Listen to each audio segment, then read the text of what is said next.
Regresamos a Argumentos, seguimos conversando con Claudio Fermín, presidente de Soluciones para Venezuela, candidato presidencial. Nos ha hablado que él es el candidato que promueve el diálogo, el crecimiento económico, el encuentro, muy lejos de las políticas de los polos. El tema allí es también conseguir ser escuchado, que su propuesta sea recibida por la población en un ambiente donde hay polarización. Es difícil muchas veces para los candidatos independientes hacer llegar su mensaje. Lo que me lleva también a otra pregunta. Hay otros candidatos como usted, que también tienen unas propuestas de centro, que también han dicho que están en contra de los polos, pero lamentablemente son 8 candidatos más o menos. Uno se pregunta, oye, ¿no hay la posibilidad de que podrían llegar a algún acuerdo para una candidatura, digamos, entre aquellos que piensan semejante, que también quieren ese modelo de inclusión, de diálogo, fuera del conflicto? Bueno, yo hago votos porque, y de eso se trata este proceso histórico, las elecciones son un momento muy importante, Sí. pero son un momento en la construcción del país. Yo no puedo aceptar que porque una gente tenga unas diferencias de tipo electoral o porque algunos tengamos unas especificidades, unas prioridades que otros no comparten, eso no es en modo alguno cerrarles las puertas a los acuerdos, al entendimiento. El país tiene que transitar los caminos del entendimiento, con o sin elecciones. Esa es mi propuesta en cuanto al tema político, porque los modelos de segregación, los modelos políticos, las tesis políticas que parten de la base según la cual el país sería una maravilla si el otro no existiera, ya eso indica una cultura, repito, de segregación y un gravísimo error, porque eso es una promoción del conflicto. Así que los entendimientos hay que buscarlo. Ahora, en materia de candidaturas, con esto de las candidaturas únicas, tenemos que regresar al viejo debate de la libertad de elección. Nosotros los demócratas creemos y reclamamos la libertad de elección, la libertad de expresión, la libertad de asociación. Yo le invito a los televidentes que nos están sintonizando en Globovisión que elijan. Ahora tenemos el 28 de julio un momento para elegir. Y elegir significa analizar las diferentes opciones, ponderar cuál de esas opciones se identifica más con los criterios de cada quien, cuál de esos planteamientos usted como elector piensa que son más oportunos, que son viables o que satisfacen las demandas de la mayoría. De eso se trata, elegir. Pero hay estrategias de mercadeo electoral que no quieren que usted elija. Le dicen primero que no hay 6 ni 8 candidatos, que eso es demasiado, que solo hay 2 y que usted tiene que elegir entre blanco o negro o todo o nada. Y le hacen creer que si usted le hace caso a su conciencia, porque a usted le parece más atractivo lo que plantea fulano, pero como fulano no es de blanco o negro, entonces comienzan a hacerle creer que su voto está perdido, que usted es un mequetrefe, que usted no está al día con uno de los dos extremos. Entonces, O en las encuestas son los que muestran con mayor porcentaje de votos. Entonces hablan algunos analistas, bueno, hay que ir por la economía del voto, el que tenga más posibilidades. Es que todo eso forma parte de la cultura de la segregación.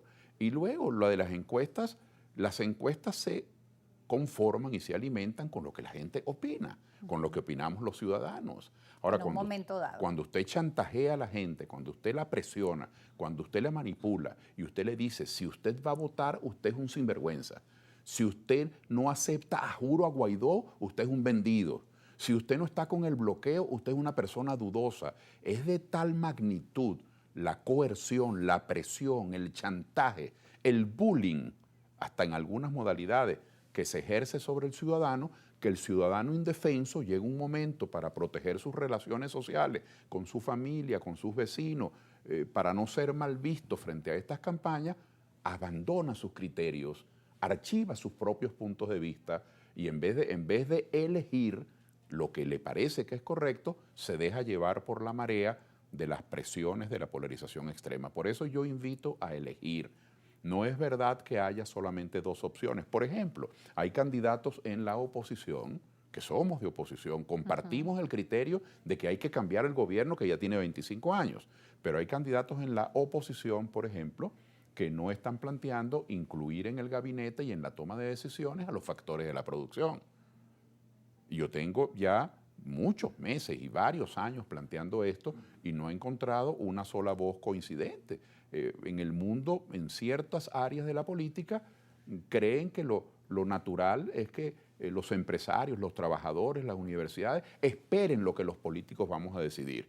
Yo considero que eso es una visión sesgada de la sociedad, que es una visión incompleta de la sociedad e injusta, porque los políticos podemos tener una visión de conjunto, tenemos una representatividad de algún sector pequeño, de algún sector grande, tenemos una voluntad de servicio público, de trabajar permanentemente en las cosas públicas, pero no formamos parte del circuito que produce la economía, no somos un factor de producción en esencia. Podemos garantizar la seguridad jurídica, si es que ese es el planteamiento.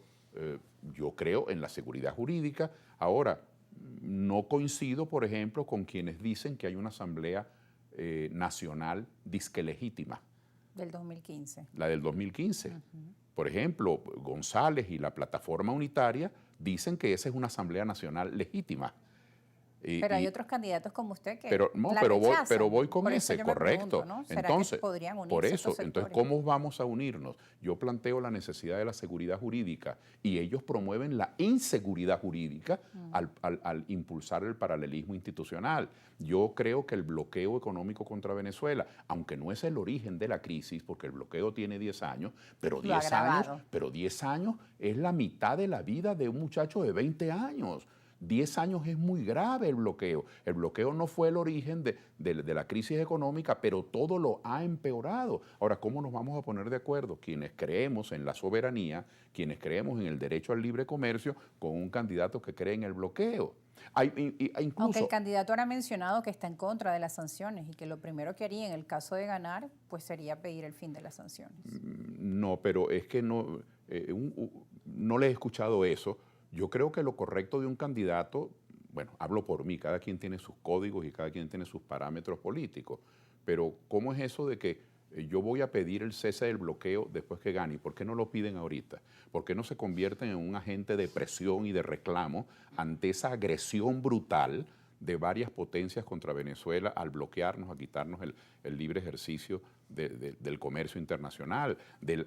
Venezuela no puede refinanciar su deuda, Venezuela no tiene acceso a los centros financieros como el Banco Mundial o el Banco Interamericano de Desarrollo, Venezuela no tiene en estos momentos ninguna cabida en el sistema financiero. Si usted es un proveedor o un contratista de petróleos de Venezuela, por ejemplo, y usted tiene su fondo de comercio fuera de Venezuela, no hay manera de pagarle porque no le aceptan una transferencia. Entonces, hay diferencias entre los candidatos de oposición. Por ejemplo, hay un buen amigo que está planteando la dolarización.